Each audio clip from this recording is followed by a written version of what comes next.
bem-vindos a mais um Book of Brain 4.9. Lemos das páginas 802 até 909. Essa semana aí a gente passou por mais 100 páginas aproximadamente.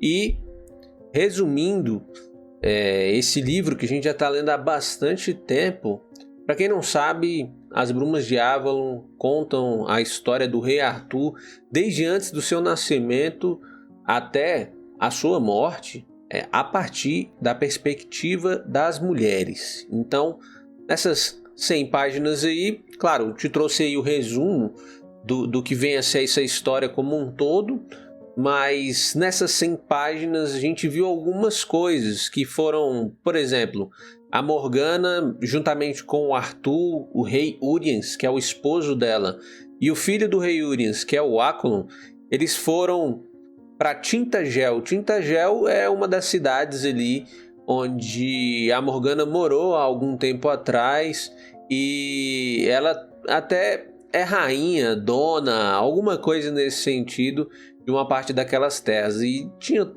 um conflito ali entre ela e a pessoa que estava cuidando das terras, né?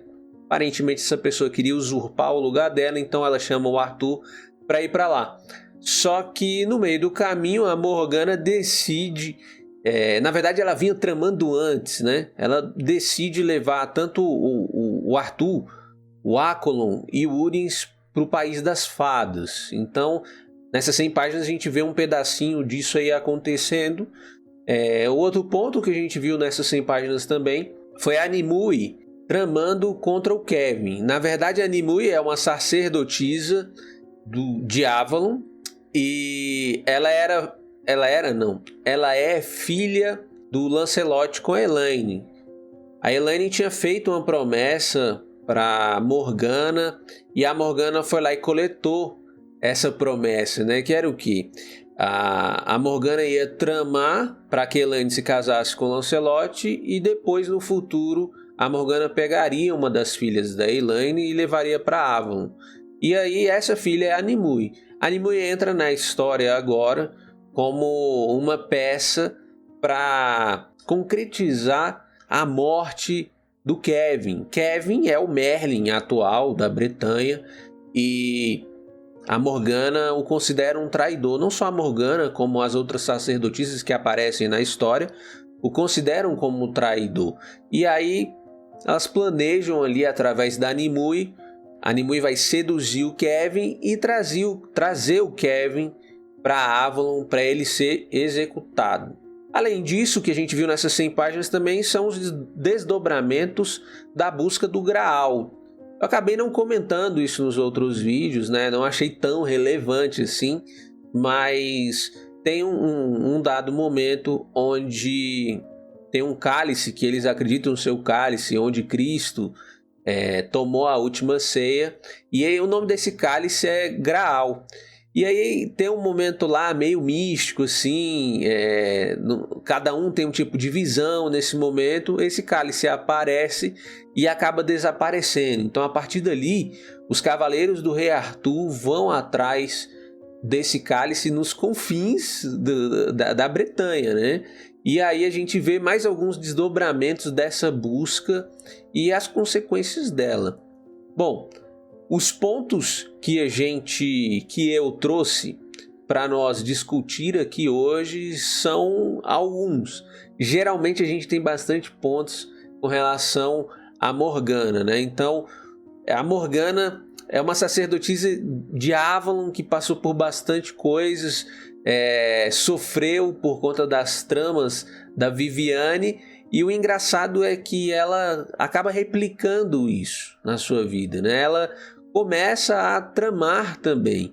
Só que ela é até esperançosa, eu diria, né? A Morgana diz que quando ela for rainha, e aí ela quer dizer, de certa forma, a pessoa que está por trás do grande rei, que ela já está pensando lá na frente, no Gwydion, governando a Bretanha. Ela diz que quando ela chegar nesse ponto, nunca mais vai haver guerra, vai sempre ter paz naquela terra, o que não é grande verdade, né? Já que a gente sabe que quando o ser humano está envolvido, geralmente nunca há paz prolongada. Então, o que eu tiro disso aí é a Morgana veio tramando bastante tempo ali, começa a querer tomar o poder da Bretanha e o que ela pensa que vai dar certo, na verdade é uma grande ilusão, né? Porque essa paz não vai vir, já que sempre que tem um homem envolvido, pode ter certeza que alguma coisa de ruim pode acontecer. Porque o ser humano é assim, né? Nós temos o pecado entranhado em nós, nós somos falhos. Então, todas as vezes, em algum momento da história, a gente vai falhar. Se a gente for olhar para a nossa história da humanidade para trás, você sempre vai ver isso, né? Na verdade, tem até algumas grandes ideias e boas ideias que não conseguem ir para frente porque o ser humano está lá para, de certa forma, estragar. Eu falando assim, até parece que eu não acredito na humanidade. Em certo ponto, não muito, sim. Eu acho que a gente dificilmente vai transformar a nossa vida de uma forma muito significativa, como, por exemplo, chegar a ter um governo sem corrupção.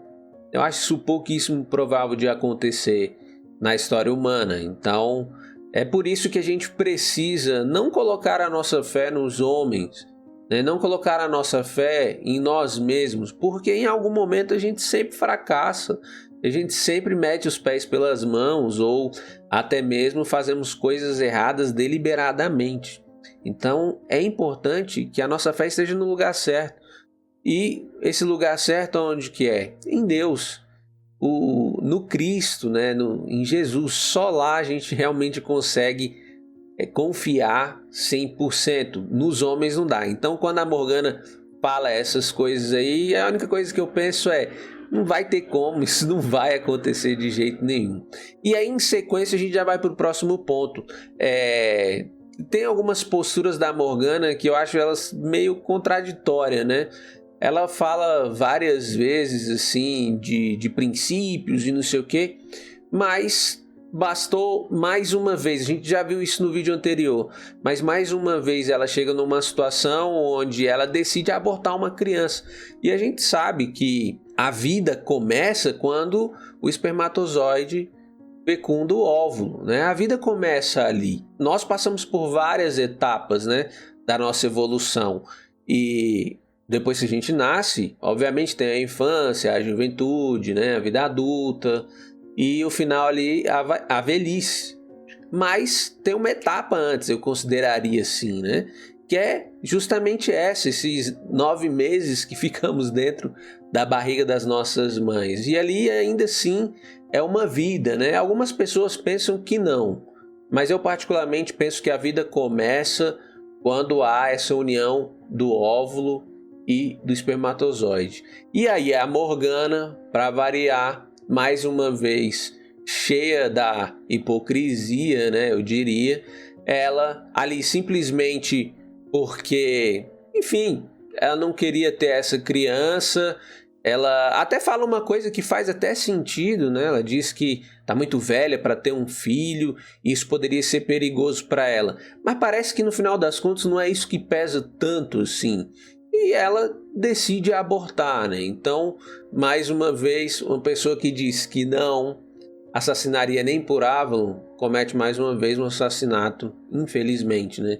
Então a gente vê a Morgana mais uma vez aí botando os pés pelas mãos. E aí, em sequência, essa personagem que estava tramando contra Arthur acaba não tendo seu plano bem sucedido. E aí pensa que doideira, né? A pessoa, por alguma razão, começa a tramar contra o próprio irmão, cara. E aí o que ela tinha feito? Quando eles foram para Tintagel, na verdade ela nem ia para lá, né? O plano era outro. Ela deixou o Arthur e o Accolon ali no País das Fadas. É um país meio assim, um universo meio onírico, sabe?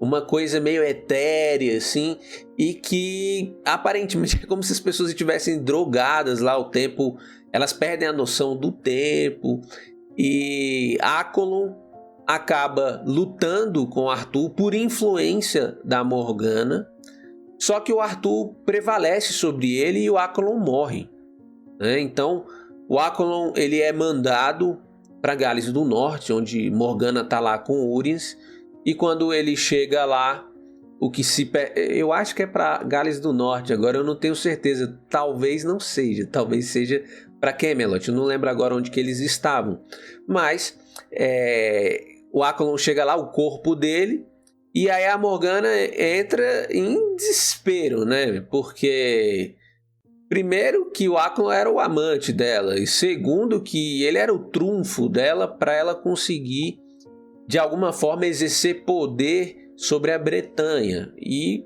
mais uma vez, né, velho?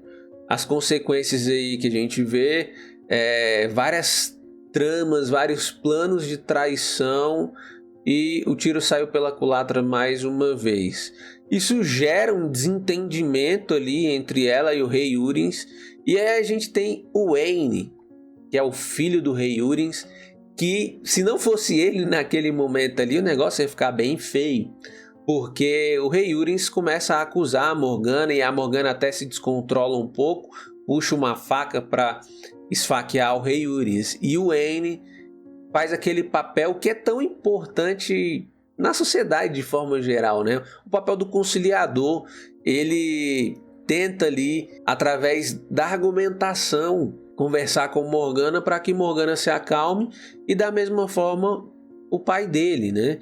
Então o Waine foi o salvador da pátria nesse momento, porque as coisas poderiam ter ficado bem piores do que já estavam. E aí tem um ponto que é interessante a gente trazer isso, porque o que a gente viu no decorrer dessa história toda são pessoas e até os próprios padres que se diziam cristãos e que no final das contas eles nem eram assim, porque a gente sabe que um verdadeiro cristão, a gente identifica ele quando olha para os seus frutos, né? E quando vê que ele de fato segue os princípios e obedece a Deus de verdade, baseado na Bíblia, que é a palavra sagrada. E ali a gente vê que nessa história, vários padres ali, como foi na história mesmo, de verdade, vários padres estavam interessados no poder, no dinheiro, na posição social. E aí a Morgana faz uma análise assim que eu concordo com ela bastante nesse sentido, né? Ela percebe que Cristo não tinha a ver com os padres, com aqueles padres, porque aqueles padres eram totalmente corruptos, estavam interessados só no próprio umbigo e não queriam saber de Cristo, na verdade, né? E a Morgana consegue fazer essa diferenciação que é tão importante, porque hoje a gente vê aí até talvez o Partido Social Cristão, Partido Cristão, alguma coisa assim, que a gente tem aqui na nossa sociedade nos representando, quando na verdade eles nem nos representam, né? E até uma coisa assim que é bem comum também, hoje em dia o termo evangélico é um termo que não se relaciona com os cristãos verdadeiros, né? Porque muitas pessoas quando falam o evangélico e tal, não sei o que, geralmente eles acham até ruim, não querem ter contato com esse tipo de pessoa, né? Enfim, existem essas pessoas que representam mal o cristianismo, né? Então nessa história também tinha, e o que é importante é a gente conseguir fazer essa diferenciação, né? Conseguir ver quem de fato é aquele cristão verdadeiro, né? É claro que a gente está fazendo aqui um paralelo com o cristianismo, mas isso serve para várias outras coisas, né? Em sequência, mais uma coisa que tem a ver com isso, porque essa história é muito cheia disso, né? Quase que uma luta entre os ditos cristãos e o pessoal de Avalon, né? Que é o povo antigo, da tradição antiga. Então a gente vê muito esse embate, assim, por isso até que a gente está trazendo bastante pensamentos sobre isso, observações sobre isso. Então, uma outra coisa que é interessante ressaltar é mais uma vez, mais uma pessoa que diz ser cristã e que não é no final das contas, que é a Gwen Rifá. A Gwen Rifá ela tem algumas coisas que ela faz assim que são bem sérias, né? E aí, antes da gente falar dela, é importante pensar: o cristão não erra, o cristão não peca. Não, pelo contrário, né? Nós erramos bastante, nós pecamos muitas vezes ainda, mas tem uma diferença. Nós não nos alegramos com isso, nos arrependemos e procuramos ser melhores, procuramos acertar depois. E aí a gente vê esse traço que é importante para a gente avaliar se uma pessoa de fato é cristã ou não. E a Gwen Rifá ali, para mim, ela não tem nada de cristã, ela é só pompa assim, para mais uma vez obter algum benefício disso. Parece que é simplesmente isso, porque o cristão, geralmente, ele não vai tratar as pessoas de forma desrespeitosa ou mal educada, ou até mesmo com aquele olhar assim julgador, sabe? E aí ela sempre trata tão mal o Kevin, que é o Merlin, né?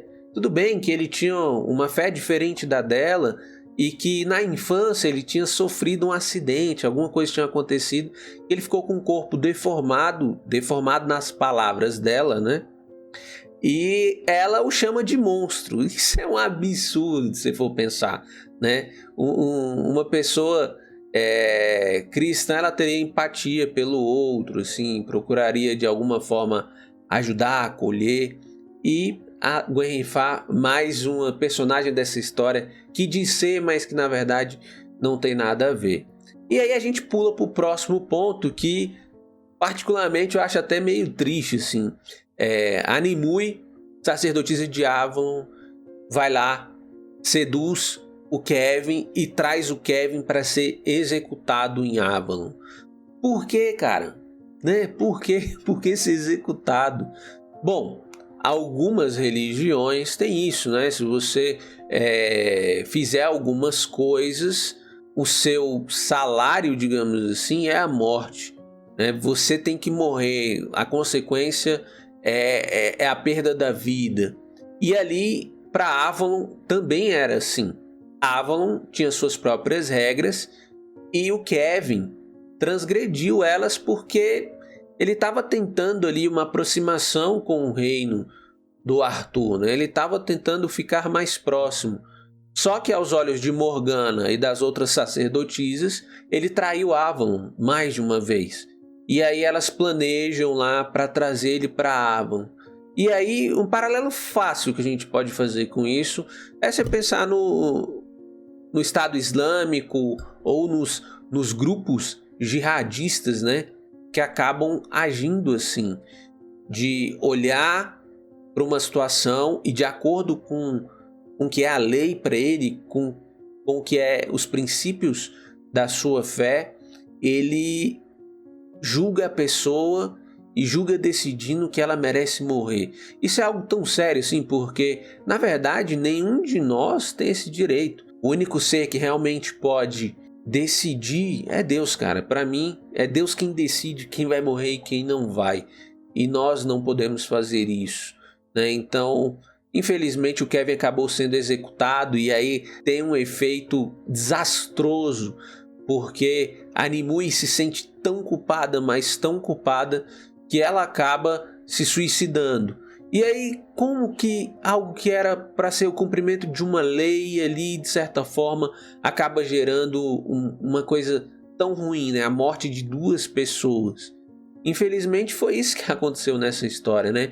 Então a gente tem que tomar bastante cuidado com esse tipo de posicionamento, né? Muito radical, assim, extremo, que no final das contas pode acabar tirando a vida de uma pessoa. E a gente vê isso nessa história, infelizmente, acontecendo.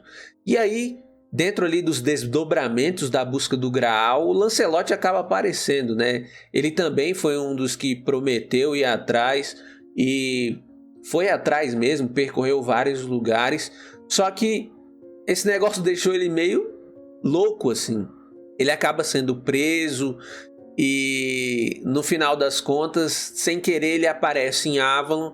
E é nesse momento, conversando com a Morgana, eles vão para um local lá e ele aparentemente tem uma visão assim do próprio filho encontrando o Graal. E aí o filho dele acaba morrendo, né? Então temos aí as consequências, né? Eles começaram essa busca desenfreada, assim, sem raciocinar muito bem. Foram atrás desse artefato e vários perderam a vida. Vários dos companheiros de Arthur da Távola Redonda perderam a vida nessa busca insana, né? Então isso nos leva a pensar o tanto que é importante que a gente raciocine bem sobre os nossos atos, né? Que nós pensemos de forma sóbria sobre o que a gente está fazendo, porque isso pode gerar consequências muito ruins, e nesse caso aqui até mesmo a morte. E sobre Galahad, que é o filho do Lancelot, infelizmente ele foi mais um desses que acabou perdendo a vida. E aí, já viu, né? Galahad era o cara que estava designado para ser o sucessor do rei Arthur, e ele acabou morrendo. E com isso também o Lancelot, ele fica super mal, né? E aí chega um momento onde o Lancelot acaba pensando, caramba, o que eu fiz da minha vida, de certa forma, né? Ele se ressente porque passou grande parte da vida dele nas batalhas ou fora de casa mesmo, e não pôde viver com os filhos. Nessa cena ele acaba perdendo 2 filhos com os quais ele não conviveu. Então, mais uma vez, uma coisa que dá facinho para a gente relacionar com o que nós gastamos o nosso tempo. Será que a gente está realmente separando o nosso tempo para algo de extrema importância?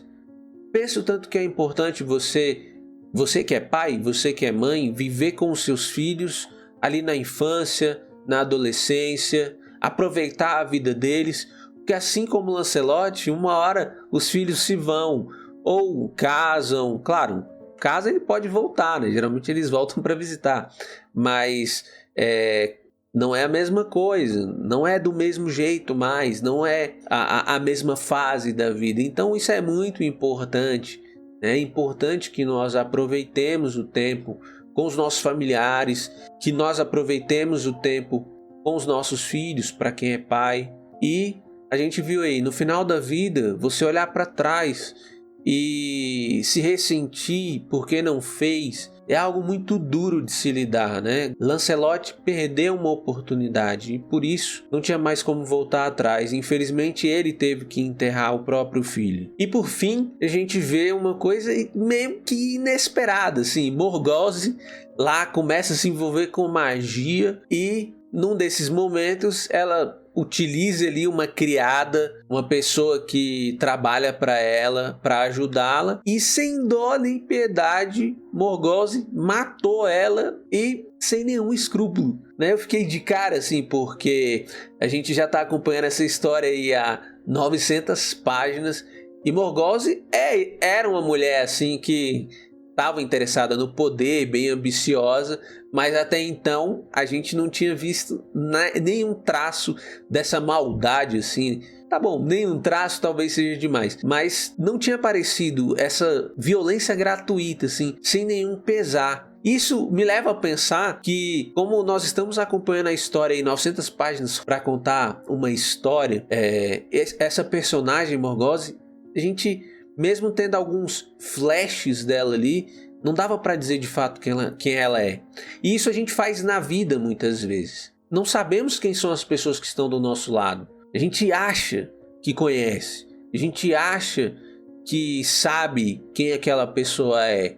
Mas às vezes falta informações. Infelizmente, isso acontece com bastante frequência. Algumas pessoas acabam perdendo até mesmo a própria vida porque não conhecem quem está do lado dela. É claro que é uma tarefa difícil e a gente nunca vai se conhecer a nós mesmos 100%. quem dirá o outro? Mas algumas coisas são importantes que a gente verifique para que saibamos quem é que está do nosso lado, quem é que está próximo de nós. Então, Morgause pegou a gente de surpresa, completa surpresa, porque não porque ela estava mexendo com magia, isso aí já de certa forma era esperado, tá sempre ali, né, na família dela e tal, mas essa forma de agir com o ser humano, com nenhum apreço pelo humano, né, nenhuma empatia, ele simplesmente ela pega e mata uma criada como se não fosse nada. Então pensemos nisso, pensemos que é importante a gente conhecer melhor as pessoas que estão do nosso lado e conhecer melhor as pessoas que estão entrando na nossa vida, as pessoas que nós permitimos que entrem. Essas são as reflexões aí dessas 100 páginas. A experiência de ler essas 100 páginas foi tranquila, né? Eu particularmente assim achei ok, não vi nada demais nessas 100 páginas que a gente leu. E é isso, Book Free Brain fica por aqui, e se você quer contribuir para nossa discussão, é só deixar aí embaixo nos comentários. É isso aí e até a próxima. Falou!